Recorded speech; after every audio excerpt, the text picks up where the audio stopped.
Le bras de fer entre Kylian Mbappé et le Paris Saint-Germain change de terrain. Il quitte le terrain du sportif pour aller sur le terrain du juridique. Les deux parties se trouvent au prud'homme. Le Paris Saint-Germain qui réclame 440 millions d'euros, alors que l'ancien joueur du Paris Saint-Germain, Kylian Mbappé, réclame lui 263 millions d'euros. Pour y voir plus clair, j'ai le plaisir de recevoir Prune Ginguenet, avocate au sein du cabinet Ask, qui va nous décrypter les enjeux de ce conflit. Prune Ginguenet, bonjour. Bonjour Arnaud.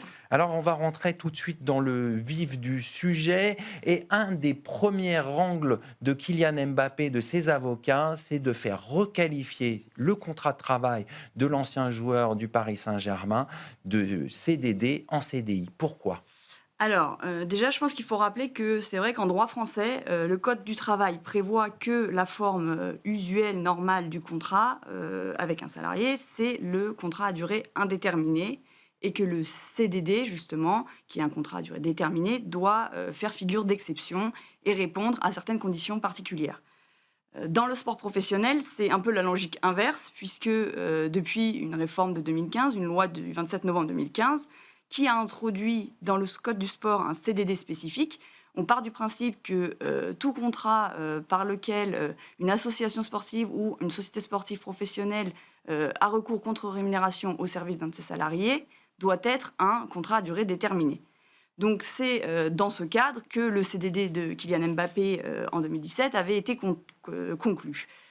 Aujourd'hui, on a les conseils de Kylian et lui-même qui font une demande, parmi toutes leurs demandes, qui consiste à demander la requalification du CDD conclu en CDI.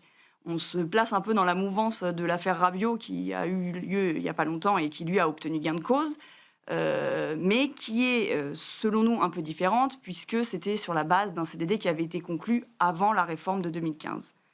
Là, en l'occurrence, les conseils se basent sur une directive européenne de 1999 qui avait vocation à limiter les dérives dans l'usage des contrats à durée déterminée par les employeurs. Aujourd'hui, les conseils nous disent que voilà, on serait dans un usage abusif dès lors que le contrat n'avait pas vocation à être temporaire, mais qu'on serait plutôt sur une relation de travail permanente. Donc aujourd'hui, tout l'enjeu va se cristalliser autour de ça, un peu, de savoir qu'est-ce qui prévaut. Est-ce que c'est cette directive qui, selon moi, s'applique pour les CDD, mais peut-être de manière globale, ou bien notre législation interne et le Code du sport qui, lui, prévoit un CDD spécifique pour les sportifs professionnels et notamment les joueurs de football professionnels. Et du coup, ça pourrait créer un précédent, c'est ça ? Ça créerait un précédent, mais c'est surtout que ça remettrait en cause en fait toute l'économie et le fonctionnement actuel du football, puisque si on se retrouvait qu'avec des joueurs en CDI, évidemment tout le business des transferts serait remis en cause et on ne voit pas bien aujourd'hui comment ça pourrait survivre à ça. C'est pour ça qu'à notre sens, les chances que le Conseil de prud'homme requalifie le CDD en CDI sont, à mon sens, assez limitées. Après, je voulais juste préciser, vous parliez d'un montant assez astronomique de plus de 250 millions d'euros. On est d'accord que ce n'est pas uniquement sur cette requalification de CDD en CDI. Des demandes. Voilà, on a aussi des demandes au titre de salaires impayés, de primes impayées, de dommages d'intérêt pour divers préjudices que le joueur estime subir aujourd'hui et dont il a fait part au conseiller. Alors justement, on va revenir sur les aspects financiers, les salaires et les primes impayées, puisque le Paris Saint-Germain a retenu un certain nombre de salaires et de primes de son ancien joueur.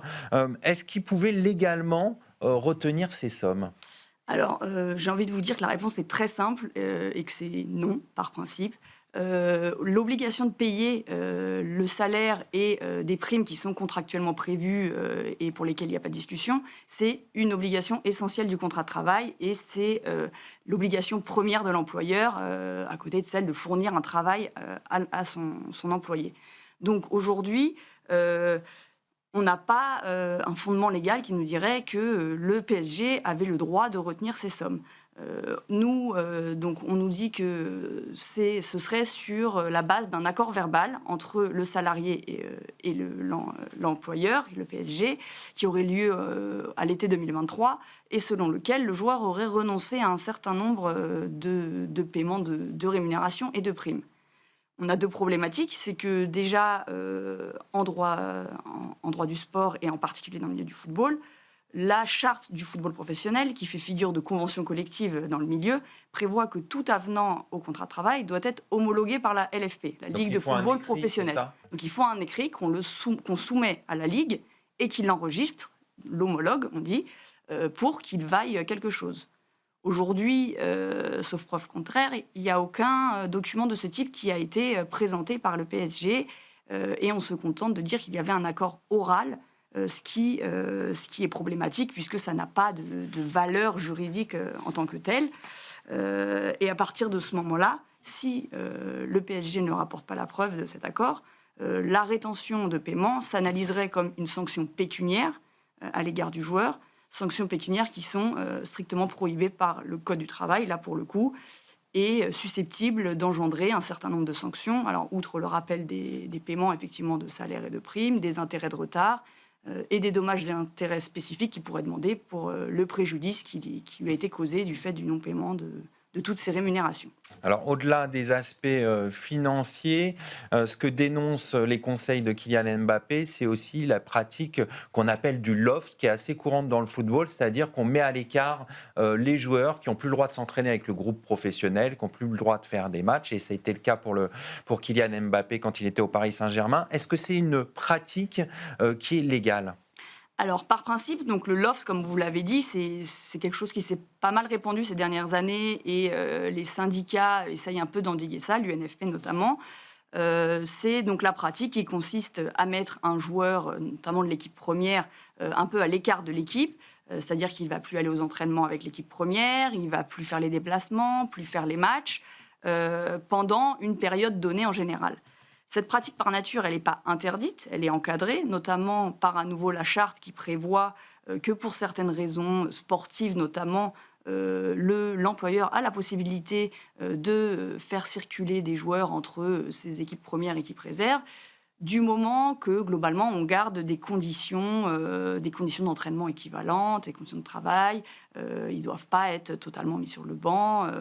Ça ne doit pas être une sanction, en fait. Et la problématique ici principale, ça va être de savoir est-ce que ce choix était guidé par un impératif sportif ? Y avait-il une stratégie au niveau de l'organisation de l'équipe qui nécessitait que Kylian Mbappé soit mis un peu en retrait ? Ou bien est-ce qu'on est dans une stratégie plus globale qui consistait à mettre un peu la pression sur ce joueur pour soit qu'il prolonge son contrat de travail comme cela était potentiellement prévu, soit qu'il quitte le club et que le PSG puisse bénéficier d'un transfert à ce moment-là. Ça sera donc l'enjeu de distinguer pour les conseillers si on est sur une pratique normale et si, mis aux côtés de plusieurs autres comportements qu'aujourd'hui le joueur reproche à son club, on serait sur un harcèlement moral généralisé qui consistait du coup à mettre la pression sur le joueur pour obtenir de lui ce que le club voulait, c'est-à-dire, dans l'idéal, un transfert du joueur contre une somme d'argent et pas un départ libre la saison d'après. Bon, on verra tout ça le 16 décembre prochain, verdict donc du Conseil des prud'hommes. Merci Prune Gingnet. Je rappelle que vous êtes avocate au sein du cabinet ASC. Merci Arnaud. Merci à toutes et à tous pour votre fidélité. Restez curieux et informés. À très bientôt sur Be Smart for Change.